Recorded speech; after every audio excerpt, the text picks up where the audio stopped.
मनसे प्रमुखांच्या पत्रकार परिषदेच्या आधीही माध्यमांशी बोलताना मी हे स्पष्ट केलेलं होतं की एका मुख्य प्रवाहातलं राजकारण करणाऱ्या पक्षाच्या नेत्याने राज्याच्या मुख्यमंत्र्यांना भेटणं ही फार सहज स्वाभाविक गोष्ट आहे।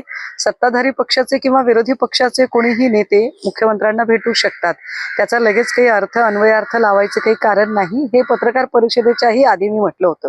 आता पत्रकार परिषदेनंतर ते चित्र अधिक स्पष्ट झालेलं आहे आणि या निमित्ताने मनसे प्रमुखांनी जे प्रश्न उपस्थित केले ते फार गंभीर आहेत। कारण आज घडीला जी अवस्था मुंबईची झालेली आहे, म्हणजे बेस्टच्या विजयाबद्दल बोलणारे जे लोक आहेत त्यांनी बेस्ट पाण्यात अक्षरशः काल बेस्ट बसेस बुडलेल्या आहेत।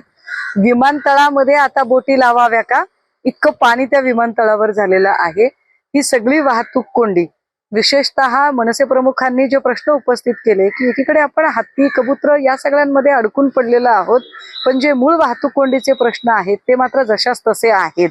मला वाटतं या निमित्ताने त्यांनी नगर विकास खात्याला जे शालजोडीत सांगितलेलं आहे ते फार महत्वाचं आहे की नगर विकास खात्याने जरा तज्ञांचे सल्ले घेऊन काम करणं गरजेचं आहे।